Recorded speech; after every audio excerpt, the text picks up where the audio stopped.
Good evening, everyone, and welcome to Training Talk right here on Personal Defense Network. I'm Grant Cunningham, and this is the show where we talk about you, about your life, and how to protect it. In the next hour, we're going to look at how you can prepare and equip yourself to face that worst case scenario and keep you and your family safe from harm. No religion, no politics, no crazy fringe commentary, just reliable information that you can use that you can put to use right away, in fact, to keep yourself and your family safe. And I hope that you enjoy the show, and I hope that you enjoy the information that you're getting here. And if you do, please share this with your friends and your families and your social media folks and everywhere. Just click on share the show with them. Tell them that you're watching Training Talk right now. I'd appreciate it, and I'll bet they will too. That you thought enough of them to share the show with them rather. So, welcome, and this is going to be an interesting show because you notice if you've been here on the show with us before, you probably remember that there's usually something down here that's got my name and it got a little picture and that kind of thing. Well, I logged into the Google Hangout thing, which is now actually the YouTube Google Hangout thing. I'm not quite sure how that all works, but anyway, so I checked in tonight, and all the features that used to be here that we used to use are gone. And so I get online and I do some research, and I find out that Google's changing how they do Hangouts, and they're deleting a bunch of stuff, and all their APIs have been changed, and so all the little features and things that we used to use that we got used to using are suddenly gone. And so one of them is the little thing. So I'm going to do something really crude. By the way, I found this out like 5 minutes ago. So I quickly came up with a very low-tech solution. You can always reach me, grant@grantcunningham.com, and my website, of course, www.grantcunningham.com. Thank you, Google, for taking us back to the 1980s. I appreciate that. Okay. Anyway, so we've got an interesting show tonight. A little bit later, I'm hoping that my special guest expert tonight, Julie Leffler, will be with us. She checked in a few minutes ago and then just disappeared. So I'm not sure what's going on with her, but hopefully she'll check back in and we'll be able to start the conversation with her. But in the meantime, of course, I've got some things that I want to talk about. And the first was ranting about Google changing the Hangout thing. And I miss my little picture. I really do. Already I miss it. Anyway, this is an interesting week because this week everybody is at SHOT Show in Las Vegas, Nevada, which is the big shooting, hunting, and outdoor show. And boy, it sounds like Julie's back, but it sounds like she's having audio difficulties because I'm just hearing like static and things from you, and it's just, so if you could kind of mute yourself and figure that out. Yeah, that'd be great. All right. Hopefully you might try plugging your headset in and out and a few things like that. Try that. Anyway, so everybody's at the Shooting, Hunting, and Outdoor Trade Show in Las Vegas this week, and lots of new stuff coming out. We're going to talk about that a little bit later. This isn't really a gear show. If you tune in before, you know we don't really do really much with gear here, but we're going to talk a little bit about it because there's an intersection of gear and training. I mean, obviously we use gear when we train, so we'll get to that in the second half of the hour. But first, I want to talk a little bit about something that came up, interestingly enough, I think it was on my social media feed a little earlier this week. And I had put up a picture of somebody who had dressed up in a lot of tactical sort of gear, with mag pouches and the harness that went over and all that kind of thing. And I made mention that when people come to my rifle classes, and I teach a rifle class called Perimeter Defense, where we deal with the rifle's use beyond room distance. And when they do class with that, I tell them to take it off. And sometimes they get a little upset because they spend good money on this stuff and they want to bring it to class and play with it. And I told them that I'm really not a fan of the concept of dress up training. And what I mean by that is buying gear because it looks cool, or because somebody on YouTube is using it, or because Navy SEALs use it, or whatever the reason is, and then trying to find a plausible use for that in your self-defense and personal security preparations. And it's putting the cart before the horse, because people buy things without really identifying the job that those things are supposed to be doing, or the job that they'll be doing with those things. And this is why I call it dress up, because people will come to class and sort of dress up and get mad when I tell them they can't wear their costume. If you're planning, if you're preparing for your personal defense, and you're studying about it and you're training it, you need to first start with the job that you expect to do.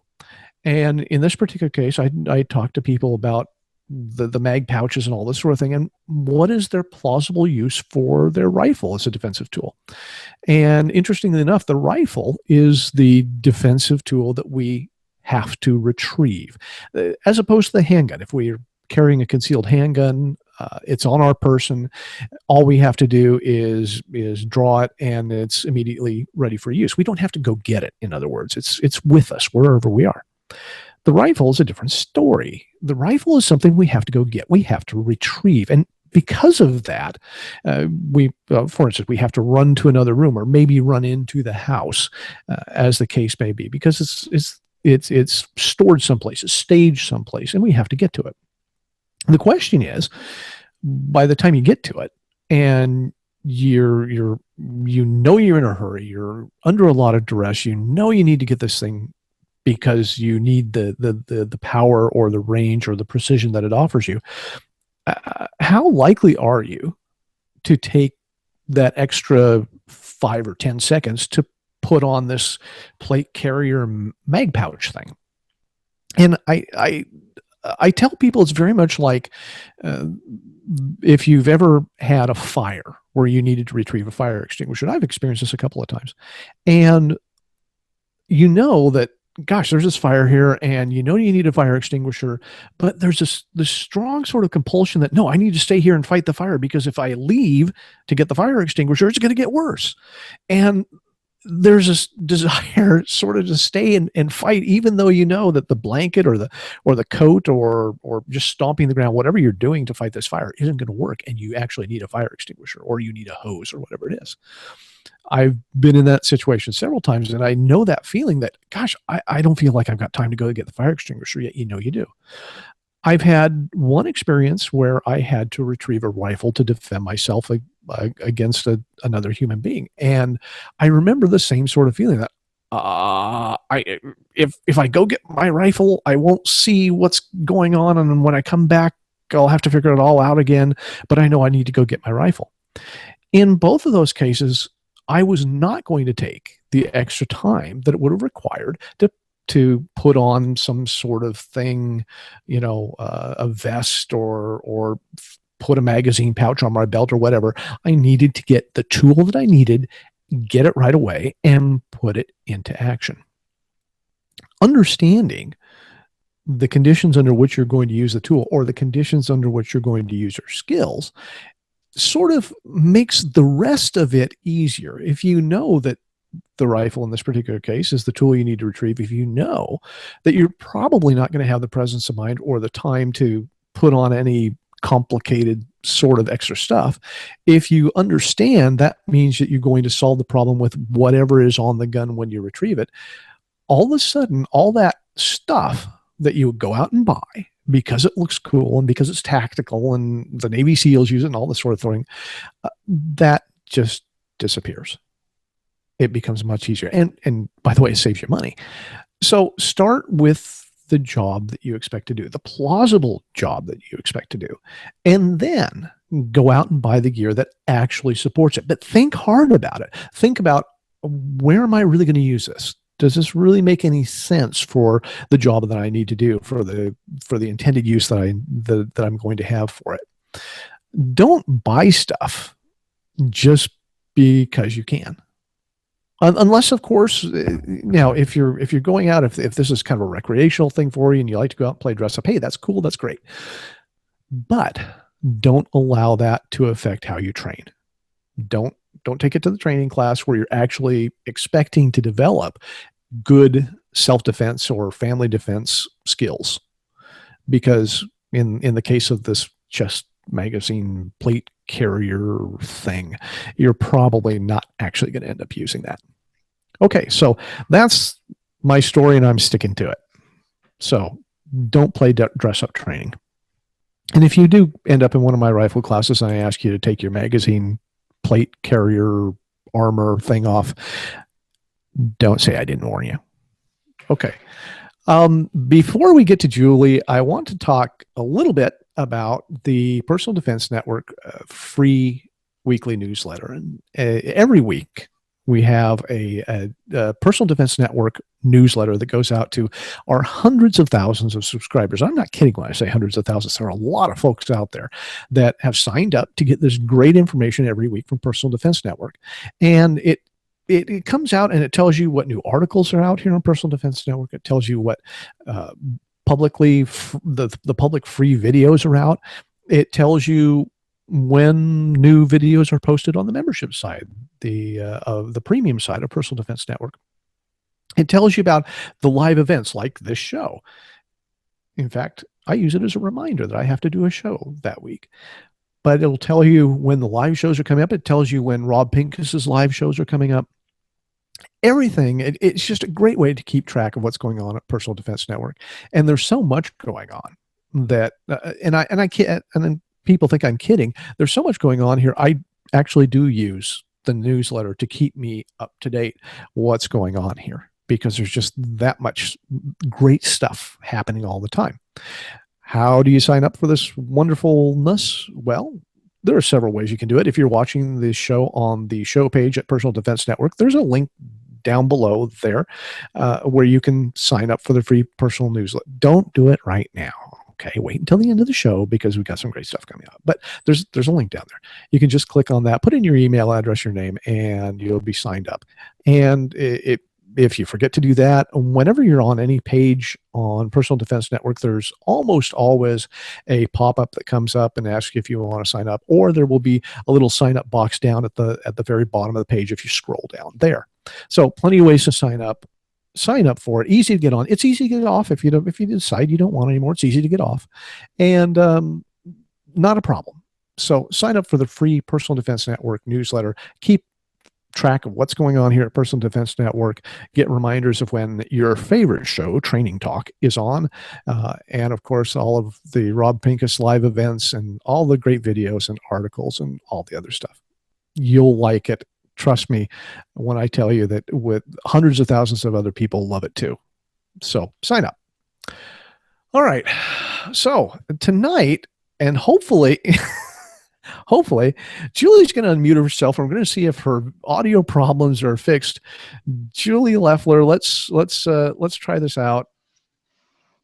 And hey, can you hear me? Oh yeah. That's great. Yeah, that's awesome. All right. I flipped a switch. Okay. I don't know what I did, but I flipped a switch and we're good.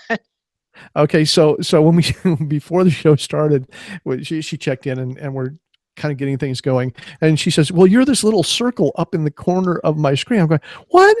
No, Google broke again. And so I think I broke it. Yeah. Okay.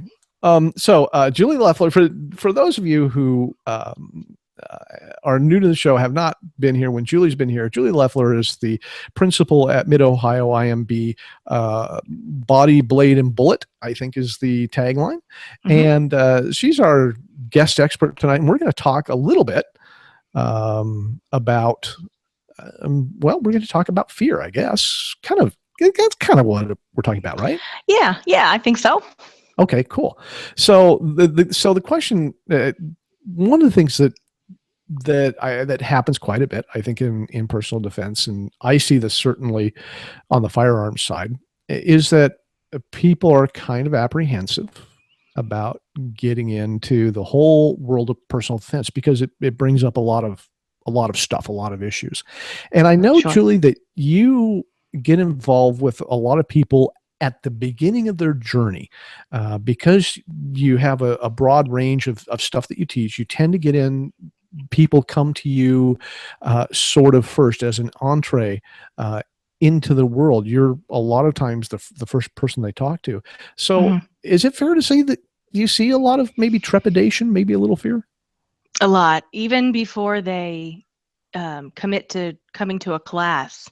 It might take multiple conversations before they even get there.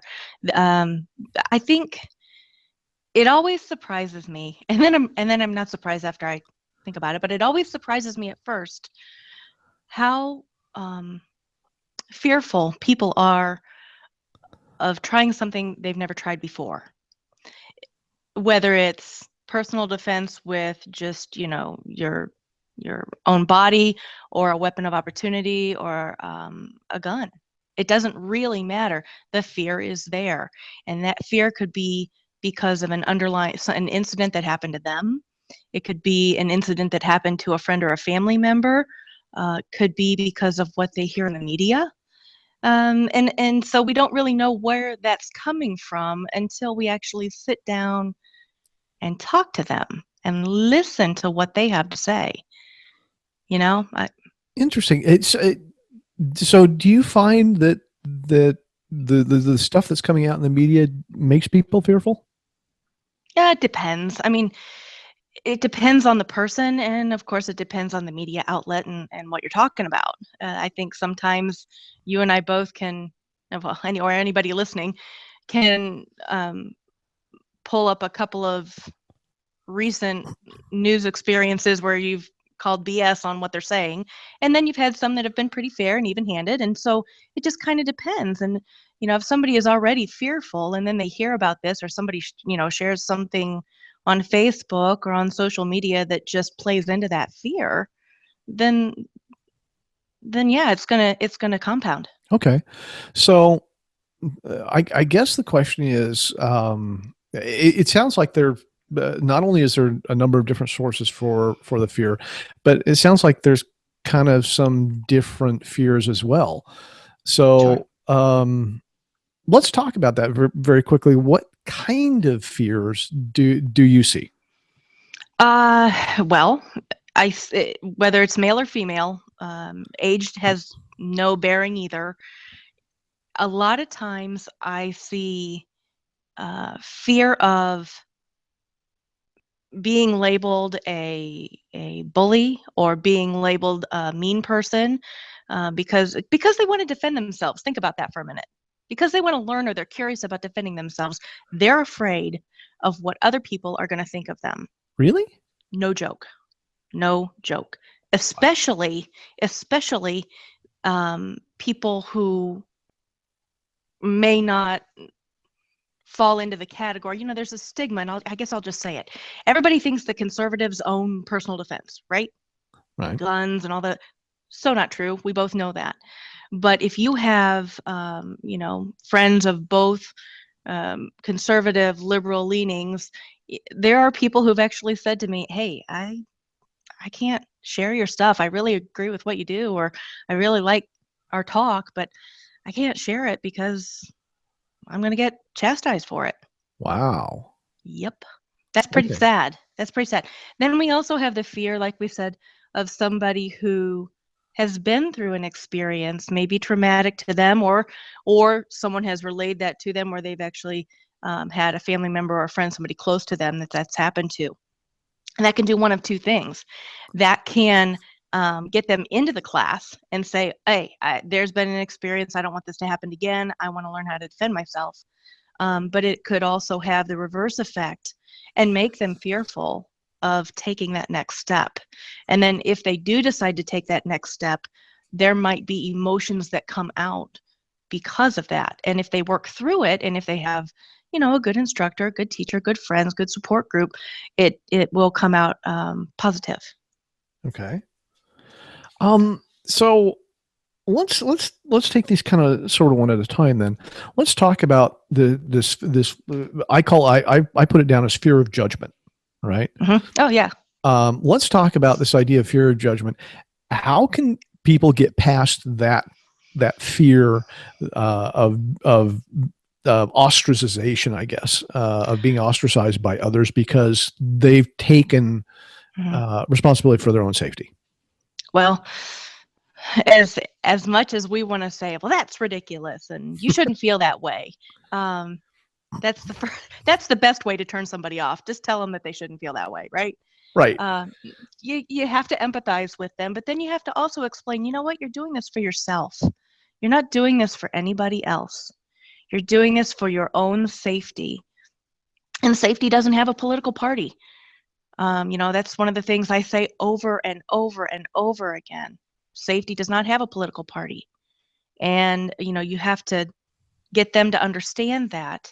And, they can relay it however they want to, or if they choose not to, so be it. But as long as they're there for the right reasons and for their own safety, and as long as they can put not care so much about how other people feel about that, that's good. Okay, in these cases, does it help? Now, you talked about having them focus on their own personal safety. Does it ever help to have them focus on, if they're not maybe sort of internally focused, maybe help them focus on keeping their kids safe or their loved ones safe? Does that help? Yeah. Can I give you an example? Sure. I get somebody in a class who I know has more physical strength or can maybe harness the strength and power from their hips a little bit better. And they're not really putting forth the effort because they're timid or shy or fearful, might be first class. I tell them that, especially if they're a mom or an aunt or a grandmother. I say, okay, not so bad. Now let's try it again. Try that same technique again. And you pretend that your kids are behind you or your grandkids or your niece or your nephew are behind you. And you are in between them and the attacker. Go. You know what? I get 100% better effort every time. Huh. Every time. And because as I'm thinking about this, we certainly probably have some viewers who are probably into the defensive lifestyle, but maybe their significant other isn't. And is this a technique that they can use to help their significant other get past that? Maybe it's the approach. Maybe the spouse is so closely connected that it's not the right delivery method for that other spouse to hear. Mm-hmm. Maybe it's an instructor, maybe it's another friend, maybe it's somebody they can relate to a little bit better, because you have to be able to relate to the person you're speaking with who is fearful, and they have to be able to relate back to you. Right. Maybe that's a better way to do it. I see that all the time. And you have to be able to relate. The only way you're going to be able to relate is if you go back to that first step. I have 3 steps that we use and we've used for a long time, and it seemed to work really well. It's it's relax, relate, resource. When I say relax, that's the first thing we talked about, which is let them talk. You listen, zip it and listen to what they have to say. What are their fears? And then relate to them, whether it's telling them how you got involved. Maybe they can relate to you on a personal level. Maybe you work together. Maybe you work out together. Maybe you have kids, both have kids, or there's something that you could relate to. Tell them how you got involved. Or maybe on the reverse side of that, maybe you can relate to some of their fears. I had that same fear when I started, but let me tell you how I worked through it. So you have to be able to relate to them. And if it's not the spouse that can do it, maybe somebody else can. That's interesting, because one of the things that I talk about, certainly in the firearms education part of it, and I tell people that when my wife decided that she wanted to learn to shoot, I was smart enough not to do it myself, and so I sent her to someone a professional who I trusted, who could teach her, and I think that was probably best thing I ever did, because there's that sort of spousal relationship that sometimes doesn't work if suddenly one is put into a superior and inferior position when they're Yeah. used to being equals. The idea, and I'm sure that there's, like I said, there's probably somebody out there, and probably, our audience is largely male, and I'm sure that there are some guys out there who are saying to themselves, "Gee, I would like to get my wife past this, but God, she won't listen to me." Yeah. So the key may be, as you said, then Yeah. find somebody else to tell her, right? Sure. Absolutely. I think Andy and I are maybe an anomaly. He's the one who gave me my very first gun lesson. That's how we met. Okay, so that doesn't count. See, I mean, that's how you met. See, so this doesn't That's how count. we met. Yeah. Oh, okay. So that doesn't count. You're right. We weren't Yeah, married before. right. Yeah, I think that's a great idea. And even if it's something like have somebody recommend a video to watch, a YouTube video, a PDN video, something where whoever the spouse is, male or female, or a friend, might be able to relate to that person a little bit more and go, oh, okay, it's not the crazies over there who want to defend themselves, or it's not the crazy people who want to have guns. It's there are normal people who do this and do it safely. Okay. That might help. All right. So normalize it. Ultimately, Yeah. the goal here is to normalize it. So Yes. let's talk about what seems to me to sometimes be maybe a little thornier issue when you're dealing with that person whose fear comes from the event. All right, Hmm. whether it's to themselves or maybe to someone they know and care Sure. about. This can be really delicate sometimes, can't it? Oh yeah. Sure it can. And I would say everybody's different, especially if you've been through some sort of traumatic event, whether it's yourself or someone close to you, where you may have encountered it either, like you said, yourself or firsthand with someone else. If you um, if you try and pressure that person, my experience has been you're not going to get anywhere.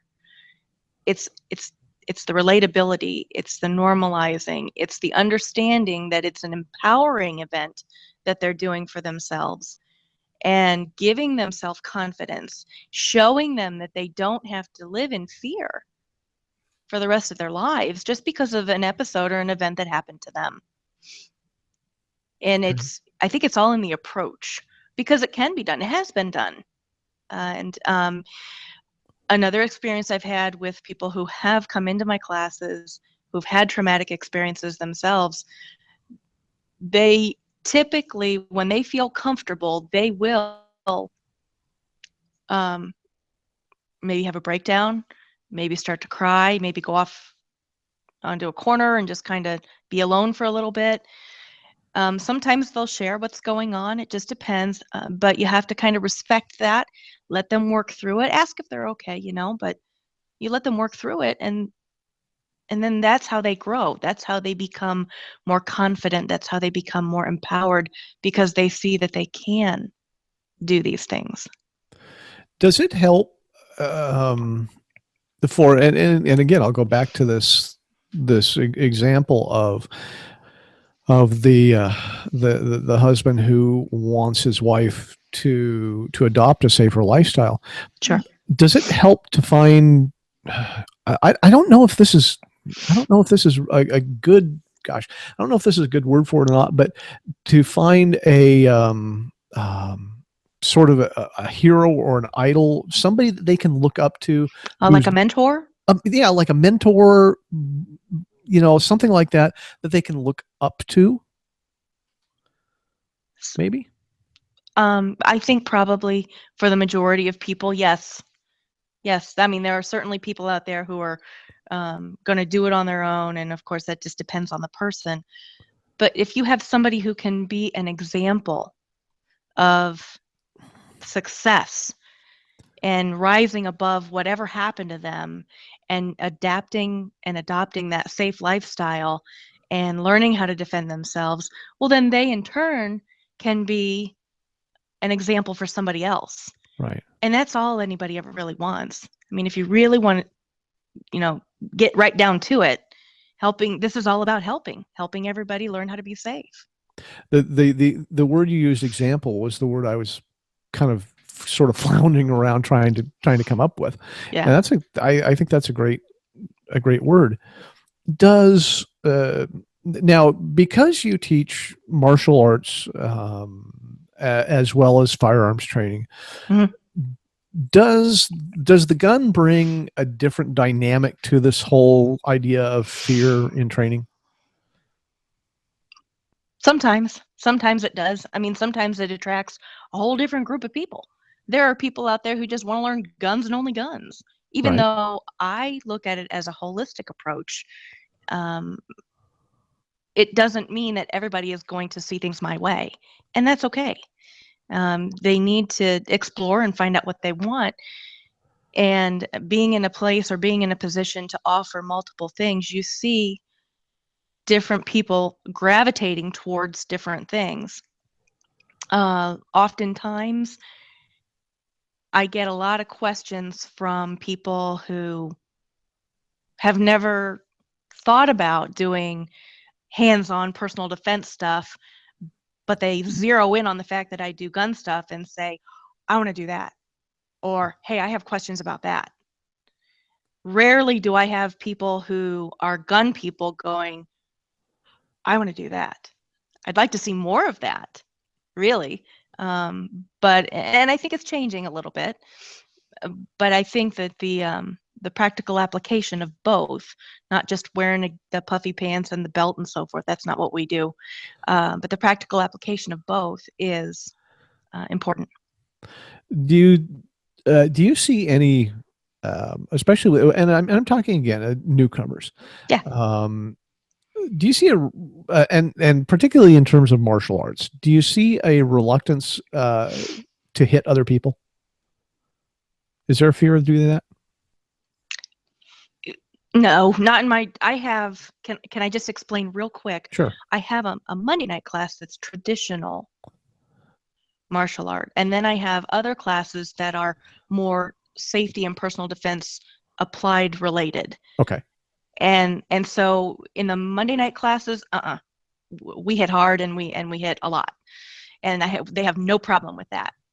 But now the people who are just curious and are just getting into thinking about personal safety and might take one of these 6-week courses or something like that. Yeah, I do. And I talk about that. One of the things I talk about in the very first week is it's okay to hit back. And that becomes a big deal to these people. I mean, we've actually talked about that for 15 minutes. Can you believe of a 60-minute class? Wow. Yeah. So people need to either give themselves permission or be given permission to defend themselves, right? Yes. You think they're giving that in the schools right now? No. And furthermore, raised to hit people, right? I even in personal defense, it wasn't talked about very much. Right. And I hear a lot of that. A lot of these people coming through these classes, when I excuse me, when I say to them, you need to give permission to yourself to defend yourself, and it's okay to hit. And I even go so far as to say, if the attack is imminent and you know it's coming, you can hit first. And then that really sparks a conversation. Yeah. I was going to say, I can imagine people that sort of frying their synapses when you tell them that's okay. Yeah. But we walk around it and we talk about it and it's all good. Okay, cool. Yeah. Okay, this has been a great conversation and we're starting to run out a little bit on time. So take a minute, Julie, please, and tell people where they can get in touch with you, where they can find you, what kinds of things you do, and where all you are. Well, I have a Facebook page, and that is Mid-Ohio IMB. I have a website, midohioimb.com. See, I keep things real simple. And I personally am on Facebook, Twitter, and Instagram. And I put a lot of personal and business stuff on my personal site, so that's fine. Most everything is public. You can email me, julie@midohioimb.com. My phone number is public. If you have any questions, please reach out to me. And especially if it's somebody who has questions about somebody entering into personal safety, I'm finding that I really enjoy that market. I can do the advanced stuff. I have advanced classes as well. No problem. But if you can't get the people in the door, if you can't get the curious people to start training and fall in love with training, you've got a little tiny group to work with, and I would rather help more people. So there you go.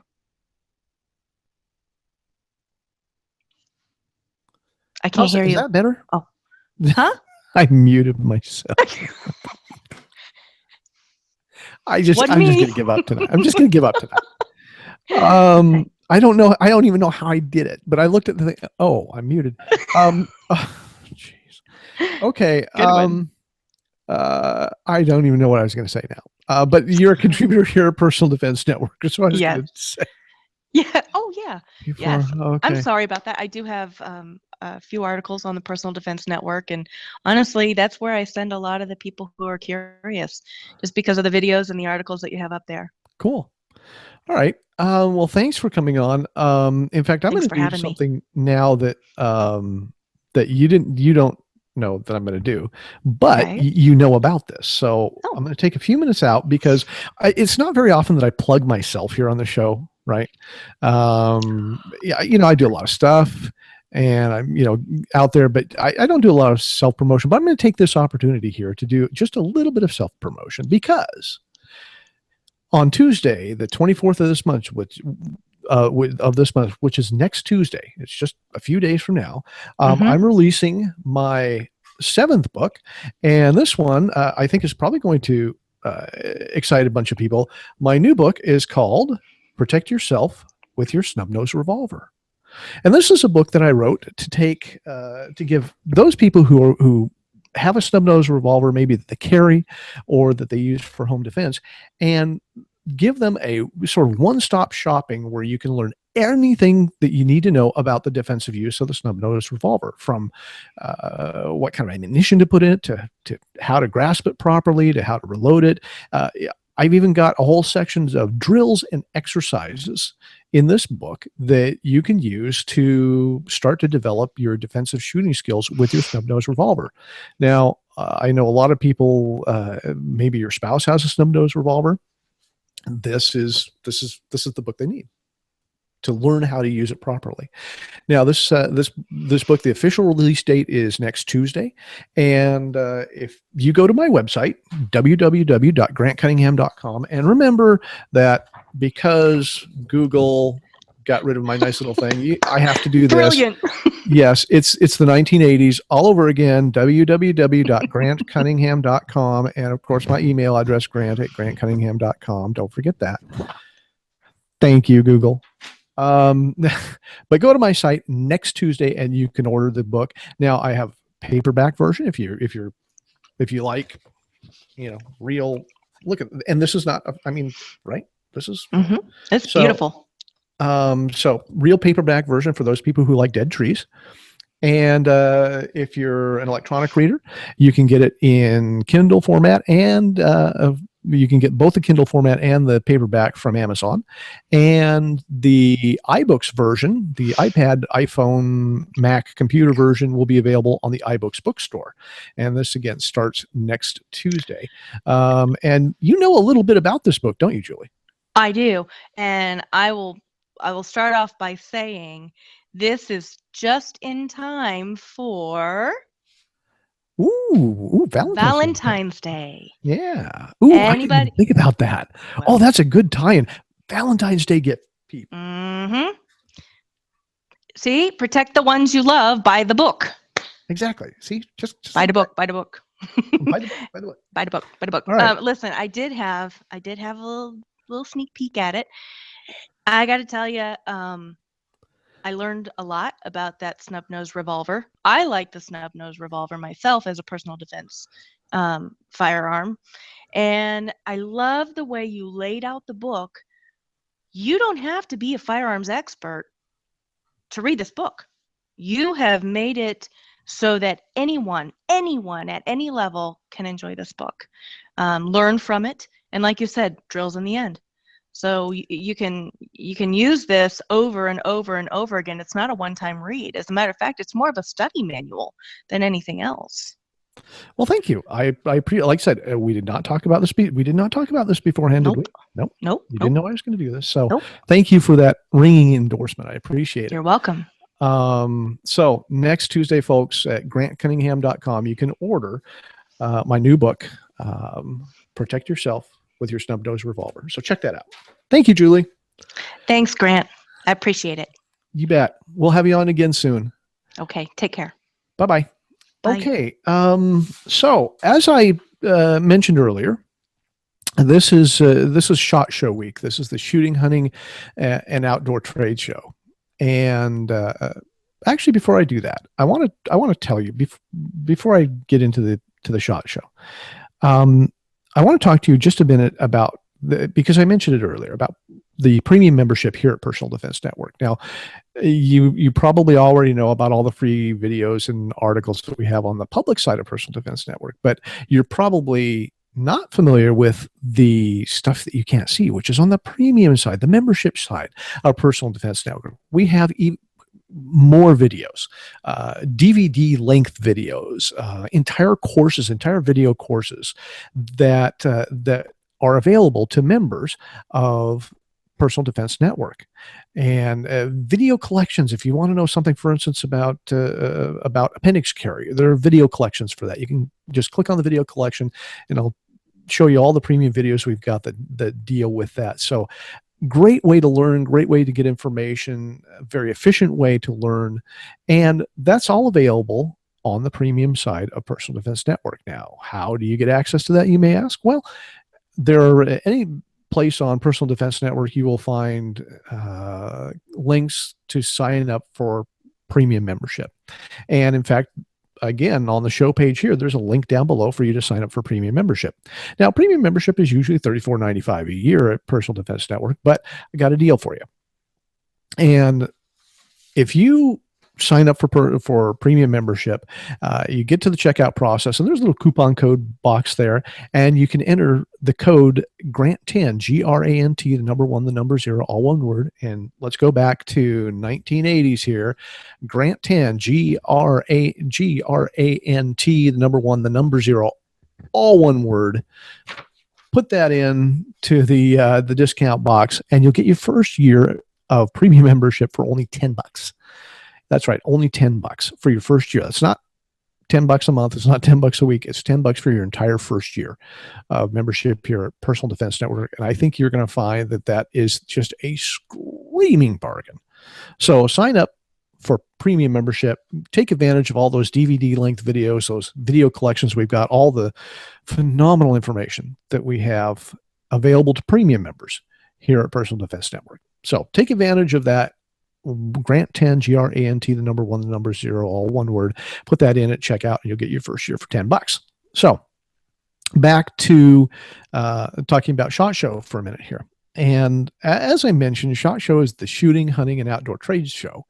And it is everybody who's in the firearms industry goes, a very, very large percentage of the defensive training industry goes there as well. It's just, it's sort of the convention where everybody goes to meet.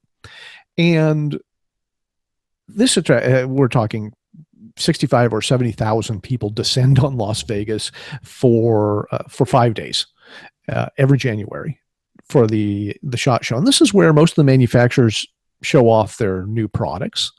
And that's where we usually get first wind of a lot of stuff that comes out. Now, as I said, this really isn't a gear show. I don't really do much in terms of talking about gear because that's not really the purpose of the show. The purpose of the show is talk about you and training to protect yourself. And of course, a very, very large portion of that is protect yourself with firearms. However, we do use firearms. We do use the gear to protect ourselves. So there's this kind of an intersection, with gear and with skills, and it's sometimes very, very difficult to separate those two. And so sometimes we learn about new gear coming out that might affect how and what we train. A good example, and this is a personal example. At the show this year, my friends at 4.7s are introducing a new weapon light. They call it the WS1. I think they call it Sentinel. I think it's called Sentinel. And I've known about this. I've seen the prototypes now for about a year, and gave some feedback to the folks at 4.7s, and they produced this weapon light. It goes onto the front of the handgun. Now, up until now, I have not been a fan of weapon lights. First of all, they're big. They add a lot of bulk. They add a lot of weight. They're expensive, and they're just really kind of such a special purpose device that I didn't see much of a use for them, especially when you take into the fact that they make the gun bigger and heavier. It was a bad trade-off. Well, 4.7s has introduced this light. It's a very, very tiny little, it's amazingly small, actually. It even fits on the very, very compact guns that we're all carrying for personal defense these days, and doesn't appreciably alter the weight or the size of the gun. So all of a sudden, I'm looking at it and saying, okay, now there's almost no downside to having one of these things. Maybe it's worth revisiting that, and maybe I'll end up carrying one of these on my pistol. We'll see. So that's an example of something that affects how and what we train. For instance, another thing that's coming up, and for those of you who have snub-nose revolvers, Federal is introducing a new line, a new load that is tailor-made for snub-nose revolvers in 38 Special. It's a standard pressure load, and one of the issues we've had with defensive ammunition in 38 Special has been that there wasn't really any good standard pressure, relatively low recoil defensive loads that work very well. Well, Federal announced that they're coming out with a new load in their HST line, and it's a standard pressure. And I carry the HST line in my 9mm pistol, and maybe because I trust HST, I trust Federal, I suspect that this new load is going to perform very, very well. And so all of a sudden, we have something that we can say to those people who have, say, maybe the very lightweight revolvers, like like a Smith & Wesson 642. I don't have one here. I thought I had one sitting out. But say one of the ultra lightweight revolvers that really, really hurt when you shoot them with the plus P defensive loads that have been the standard up till now. A standard pressure load will reduce recoil rather substantially, and out of those ultra lightweight guns, it may turn those from being painful to shoot to not, I won't go so far as to say comfortable, but maybe significantly less punishing than the heavy loads out of the gun. So that's going to be a real benefit for a lot of those folks out there who have those lightweight revolvers.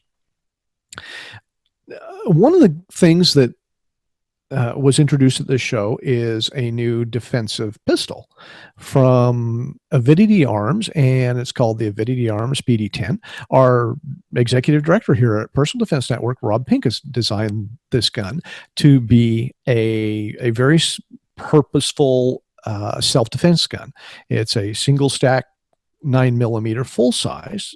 So it's got the long sight radius. It's very easy to shoot because it's got a full grip, but it's thin because it's single stack. And this is something the manufacturers have not made, and yet lots of people have been asking for these things.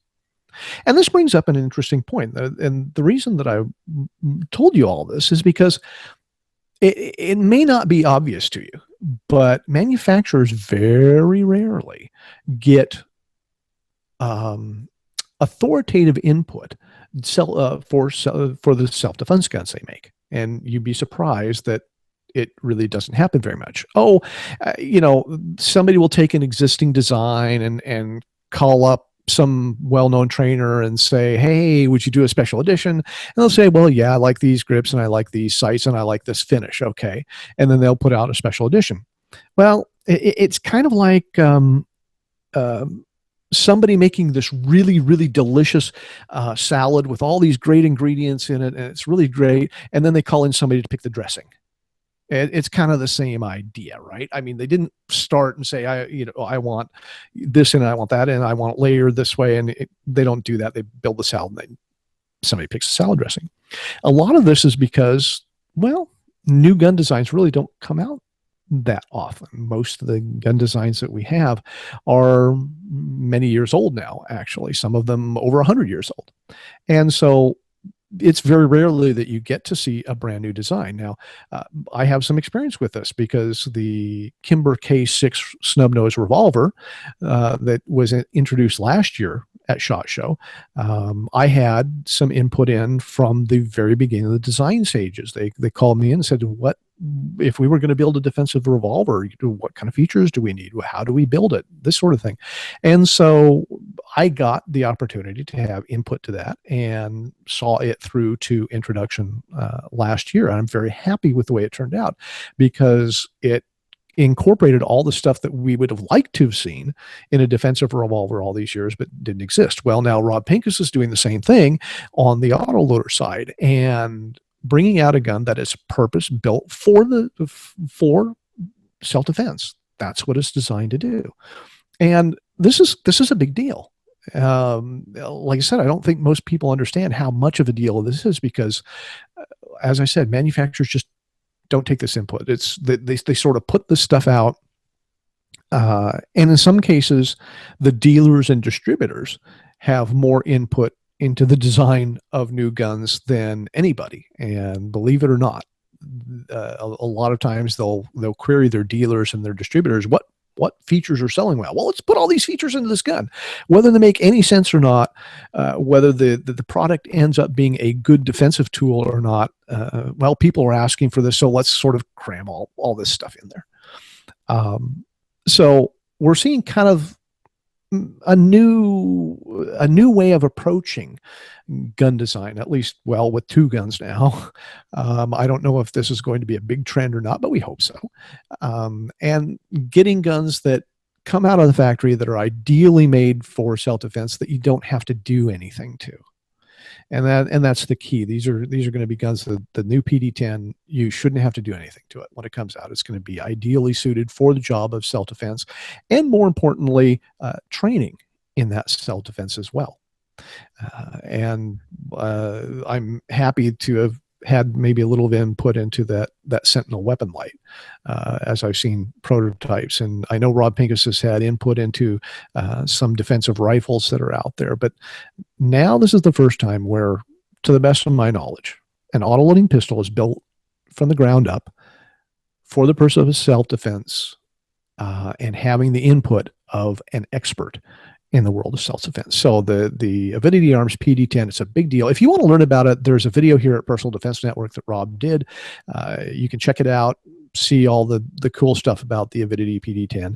And I'm sure that Rob is going to talk about it next week on his live special next Tuesday, the 24th at, I believe, 6 p.m. Pacific, although you'll want to check that.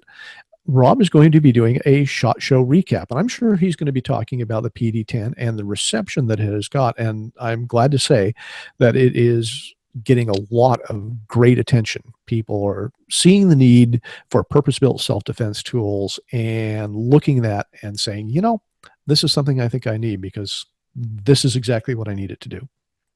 So check out the video on the PD10. I've had a chance to play with one. I haven't had a chance to shoot it yet, but I've had a chance to play with it. And I think that that is going to be a great gun for a lot of people. And it's very thin. And it's very surprising when you pick it up. It's kind of cool. But check that out. Check out the video. Be sure and check Rob's live show next week, where he will no doubt talk about the Avidity Arms PD10 along with all the other cool stuff that happened at SHOT Show. And he got around and saw a lot of neat stuff, a lot of neat products that I'm sure he'll talk about. So check that out. Anyway, so that's my SHOT Show wrap up for this year, and we'll no doubt see some more stuff come out at next year's SHOT Show. And in between, by the way, the NRA annual meetings and show comes up in April or May. And sometimes we see some new stuff there as well. So maybe we'll be able to talk a little more about some of this stuff when the NRA show rolls around a little later in the spring. Well, we are just about out of time here. I think this is going to just about do it for the show, but I want to remind you of a few things. First of all, as I said, the two great things happening next Tuesday. Next Tuesday is a huge day. It's a huge day for everybody in the self-defense world. First of all, of course, don't miss Rob Pincus's live show at 6 p.m. But check the time just to make sure. I believe it's 6 p.m. Pacific, 9 p.m. Eastern, right here on Personal Defense Network. That's going to be his live show, the SHOT Show recap. The other thing that's happening on Tuesday is the release of my book, Protect Yourself with Your Snub-Nosed Revolver. And again, you check out my site on Tuesday when it's officially released, and you can get I'll have links there. You can go and order it from Amazon or order it from Apple, whichever you prefer. So Tuesday is going to be a really, really great day. Don't miss our next training talk show, which is going to be the first Thursday of February, which is February the 2nd. And of course, always at 6 p.m. Pacific, 9 p.m. Eastern, right here, and always on the first and third Thursdays. So be sure to be with us again on February 2nd. And we're going to be talking about active shooter defense and active shooter response. We've got some great videos coming out here at Personal Defense Network between now and then. And so we're going to be talking about that, about some of the things you need to consider if you are faced with that active shooter scenario. Of course, don't forget the free Personal Defense Network newsletter. You can sign up with the link below here on the show page, or just about any page on Personal Defense Network. Join the hundreds of thousands of other people that are getting free information in their mailbox. Don't forget about the deal on Personal Defense Network's premium membership, and that's $10 for your first year if you use the code.